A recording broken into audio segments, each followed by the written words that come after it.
Hello students, आज के editorial का टॉपिक है fiscal consolidation the context of the budget. इसको आप कनेक्ट कर पाएंगे GS3, ये गवर्नमेंट एंड बजटिंग वाला जो टॉपिक है उससे आप इस एडिटोरियल के एनालिसिस को कनेक्ट कर पाएंगे। फिस्कल कंसोलिडेशन इसके पहले भी न्यूज में आया था और मैंने एडिटोरियल में भी था और मैंने इस टर्म को एक्सप्लेन किया था। ये फिस्कल कंसोलिडेशन होता क्या है? फिस्कल कंसोलिडेशन होता है जब गवर्नमेंट अपने डेफिसिट मतलब होता है जब गवर्नमेंट के एक्सपेंडिचर ज्यादा हो जाते हैं उसकी रेवेन्यूज से, तो गवर्नमेंट क्या हो जाती है? डेफिसिट में आ जाती है। तो डेफिसिट को गवर्नमेंट को जब कम करना है और जो डेट एक्यूमुलेशन है, जो गवर्नमेंट डेट में है, जो उसको जब कम करना होता है डेट एक्यूमुलेशन को, तो इन दोनों को कंबाइन वे में हम कहते हैं फिस्कल कंसोलिडेशन। ठीक है, तो फिस्कल कंसोलिडेशन जो आने वाला जो हमारा जो ये साल है, फिस्कल ईयर है, फाइनेंशियल ईयर है 23-24 के लिए जो बजट अनाउंस हुआ है, तो उसमें मोस्टली जो इकोनॉमिस्ट है वो फिस्कल कंसोलिडेशन की बात करें, क्योंकि गवर्नमेंट का जो फिस्कल डेफिसिट हो गया है 3% जो टारगेटेड था, जो हम टारगेट किए थे FRBM में, उसको भी मैं आगे एक्सप्लेन करूंगी, उससे ज्यादा है, काफी ज्यादा है और अभी हमारा है 5.9%।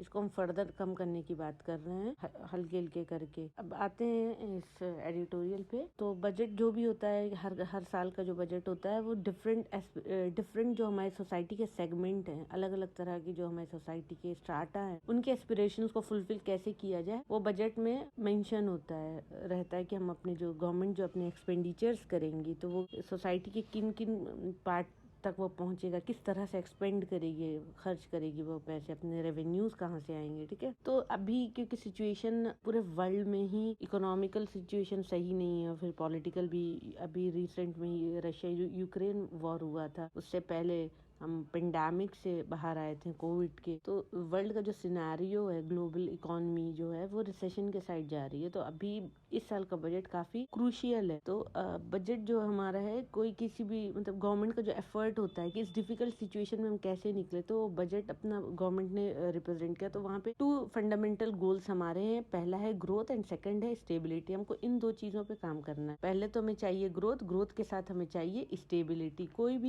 कोई भी ग्रोथ बिना स्टेबिलिटी की बेकार है, क्योंकि हमें अगर ग्रोथ आज है तो कल भी होना चाहिए और परसों भी होना चाहिए। ग्रोथ में कंसिस्टेंसी होनी चाहिए, तो स्टेबिलिटी बहुत इंपॉर्टेंट है। और अगर हमें सस्टेन करना है अपनी ग्रोथ को तो हम मीडियम टर्म में देखेंगे, क्योंकि लॉन्ग टर्म में अभी हम नहीं देख सकते। तो हम 1 साल का ही बजट है, तो हम मीडियम टर्म में देखते हैं कि कैसे हम चीजों को अचीव करेंगे और जो हमारी सोशियो इकोनॉमिक प्रॉब्लम है उसको हम कैसे लार्जली दूर कर सकते हैं। तो बजट जो है वो कैसे सपोर्ट कर रहा है ग्रोथ में, तो वो देखते हैं। ग्रोथ जो है वो अफेक्टेड होती है गवर्नमेंट की कितने एक्सपेंडिचर हो रहे हैं उससे, और गवर्नमेंट की जो रेवेन्यूज है और जो उनके कैपिटल कंपोनेंट्स हैं। ठीक है, कैपिटल कंपोनेंट्स मतलब वही जो गवर्नमेंट जो कैपिटल एक्सपेंडिचर्स करती है। तो गवर्नमेंट जो एक्सपेंडिचर कर रही है तो बजट में वो ग्रो किया है, 7.5% है। GDP वाइल नॉमिनल GDP जो ग्रोथ थी हमारी वो फॉल कर गई है, वो 15.4% पहले थी और अब इस साल के लिए एस्टिमेटेड है 10.5%। तो मोर और लेस रफली 5% जो है 5% का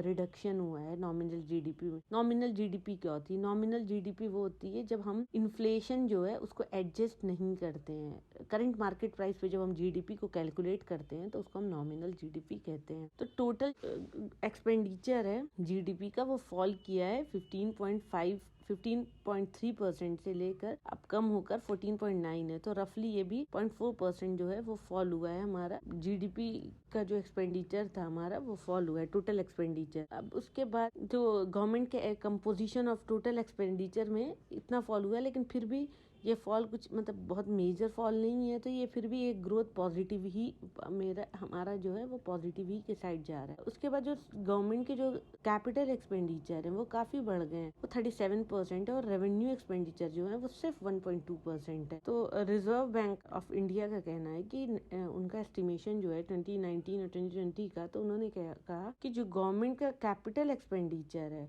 उसका मल्टीप्लायर इफेक्ट जो हुआ वो 2.45% हुआ और रेवेन्यू एक्सपेंडिचर का मल्टीप्लायर इफेक्ट हुआ वो 0.45% हुआ। वहीं पर जो हमारा सेंट्रल पब्लिक सेक्टर अंडरटेकिंग्स जो थी उनका बजटेड जो है वो क्या बजट किया, तो वो फॉल हुआ 0.2% पॉइंट फॉल हुआ। तो PSU से जो हुआ वो फायदा नहीं हुआ, नुकसान हुआ तो हम नेगेटिव में हैं। तो स्टेट कैपिटल एक्सपेंडिचर जो गवर्नमेंट ने इंक्रीज किया है, सेंट्रल गवर्नमेंट अपना ग्रांट देगा स्टेट को, जहाँ पे स्टेट जो होगा कैपिटल एसेट क्रिएशन करेगा, तो वो टोटल जीडीपी का 1.2% होगा। गवर्नमेंट दूसरी तरफ स्टेट फिजिकल डेफिसिट को भी थोड़ा सा जीडीपी रेशियो में थोड़ा सा इम्प्रूवमेंट, उसमें भी थोड़ा सा ढील दे दी है, जो कि 3.5% तक फिजिकल डेफिसिट हर स्टेट अपना लेके जा सकता है। और ये जो फैसिलिटी दिया है कि 50 ईयर्स तक जो सेंट्रल गवर्नमेंट देगी इंटरेस्ट फ्री लोन देगी स्टेट्स को, जहाँ पे स्टेट क्रिएट करेगा कैपिटल एसेट इन 2023-2024। इस साल के बजट में ऐसा अनाउंसमेंट हुआ है। लेकिन इस डिफिकल्ट सिचुएशन में किसी भी चीज को कह पाना कि सर्टेन हम क्या ग्रोथ करेंगे वो मुश्किल है। लेकिन ग्रोथ जो है वो मतलब इनडायरेक्टली डिपेंड कर सकती है हमारी जो प्राइवेट डिस्पोजेबल इनकम है कंट्री की, तो वो क्योंकि वो तो इंक्रीज हो रही, क्योंकि जो गवर्नमेंट ने क्या किया, रैशनलाइज किया है टैक्स स्लैब, और जो अभी न्यू इनकम टैक्स रिजीम है उसके हिसाब से जो हमारी प्राइवेट डिस्पोजेबल इनकम होगी वो इंक्रीज हो जाएगी।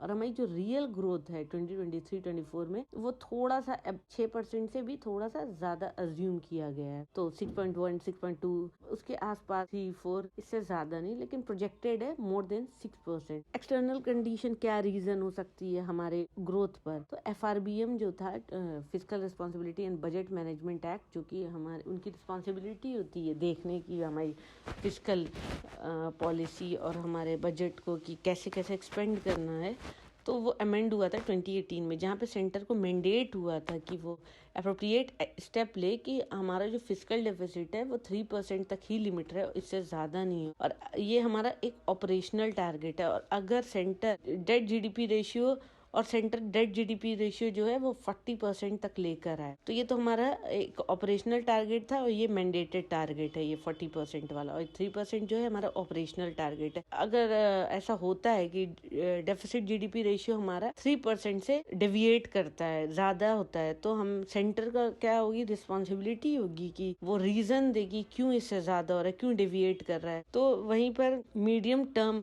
फिजिकल पॉलिसी जो है, कम फिजिकल पॉलिसी स्ट्रेटजी स्टेटमेंट जो है MTFP, तो सेंटर ने इसको एट्रीब्यूट किया है डेविएशन को कि जो बजटेड हमारी जो 5.9% फिजिकल डेफिसिट है, इसका रीजन एक्सटर्नल इकोनॉमिक कंडीशन है, बाहर के साइड से जो चीजें हो रही हैं, जैसे रशिया यूक्रेन वॉर है, या जो रिसेशन के साइड वर्ल्ड जा रहा है, काफी ले ऑफ हो रहे हैं जॉब, और पोस्ट पैंडेमिक ये सारी सिचुएशन है, ओवरऑल ग्लोबल इकोनॉमिक इनस्टेबिलिटी की वजह से हमारा जो फिजिकल डेफिसिट है वो 5.9% है, वो जो कि हमारे टारगेटेड 3% से डिविएट हो रहा है। तो उसके बाद सेंटर ने इसके साथ सेंटर ने, क्योंकि इनस्टेबिलिटी है, तो सेंटर ने कोई medium term GDP growth forecast अभी नहीं किया, कोई अभी प्रोवाइड नहीं किया है। और सेंटर ने वहीं पे इन्वेसाइज किया है कि हमारी जो फिजिकल डेफिसिट है वो 3% ऑफ जीडीपी होगी, हमारा फ्यूचर ये प्लान है।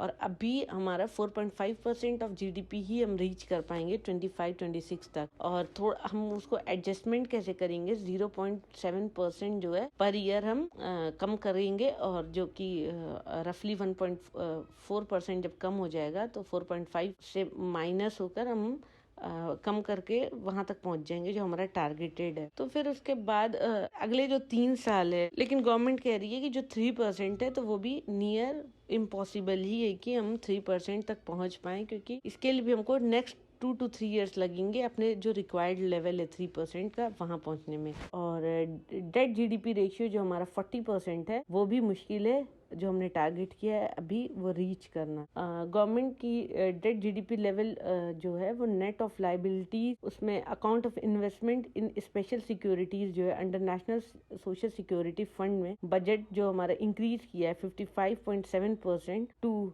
56.1% इन 2023-2024। ये जो इंक्रीज है वो एक्सपेक्ट किया जा रहा है, क्योंकि प्राइमरी डेफिसिट जो जीडीपी रेशियो का है वो है 2.3% इन 2023 एंड 2024। MTFP स्टेटमेंट जो है वो इंडिकेट ये नहीं कर रहा है कि गवर्नमेंट ये जो अपना डेट जीडीपी टारगेट ऑफ 40% है उसको कैसे किस तरह से अचीव करेगी, जो मैंडेटेड जो हमारा टारगेट है। और वहीं पे एक इम्प्लीकेशन है जो high level centre debt GDP ratio की, जो हमारा इंटरेस्ट पेमेंट होगा रिलेटिव टू रेवेन्यू रिसीट, ये एक तरीका, और ये बजटेड किया गया है कि हमारा जो मैंडेटेड टारगेट होगा वो 41% होगा 2023-2024 में। लेकिन फिर भी जो गवर्नमेंट के प्राइमरी एक्सपेंडिचर्स होंगे वो रिड्यूस होंगे और एक स्पेस देंगे गवर्नमेंट एक्सपेंडिचर्स के लिए। अब प्राइवेट इन्वेस्टमेंट क्या है, प्राइवेट इन्वेस्टमेंट का क्या होगा? तो मीडियम टर्म में जो प्राइवेट इन्वेस्टमेंट को अगर ग्रोथ रेस करती है तो हमारे जो प्राइवेट इन्वेस्टमेंट है रिलेटेड टू जीडीपी वो इंश्योर्ड किया जाए। वो कैसे होगा कि जो इन्वेस्टेबल रिसोर्सेज हैं वो प्राइवेट सेक्टर के लिए छोड़ दिया जाए। गवर्नमेंट पब्लिक सेक्टर के बाद प्राइवेट सेक्टर के लिए कुछ रिसोर्सेज छोड़ दिया जाए जो स्पेस को प्राइवेट सेक्टर यूटिलाइज कर सके। अभी प्रेजेंट में टोटल इन्वेस्टेबल रिसोर्सेज जो हमारे पास है वो कंसिस्ट कर रहा है financial saving of household sector amounting to about 8% of GDP और नेट फॉरेन कैपिटल इनफ्लोज जो हमारे कंट्री में है वो अराउंड 2.5% ऑफ जीडीपी है और जो हमारा एस्टिमेटेड जीडीपी होगी वो 10.5% ऑफ जीडीपी है टोटल, ये दोनों को मिलाकर। वहीं सेंटर स्टेट का जो फिस्कल डेफिसिट है वो टुगेदर मिलकर 9.5% ऑफ जीडीपी है 2023-2024 में। तो इफेक्टिवली हमारे पास सिर्फ ओनली 1.1% अवेलेबल वो रहेंगे, रिसोर्सेज रहेंगे जो प्राइवेट सेक्टर या नॉन गवर्नमेंट पब्लिक सेक्टर जिसको यूटिलाइज कर पाएगा। तो इन्वेस्टमेंट जो सेंटर पब्लिक सेक्टर अंडरटेकिंग्स के लिए अकेले इसी के लिए सिर्फ 1.1% ऑफ जीडीपी है, ठीक है। तो बहुत कम स्कोप बच जाता है स्टेट पीएसयूज के लिए या प्राइवेट सेक्टर के लिए खर्च करने के लिए। तो अभी इस इन्वायरमेंट में फर्दर इंटरेस्ट रेट का रिडक्शन करना सही नहीं है, एमेनेबल नहीं है, ठीक है।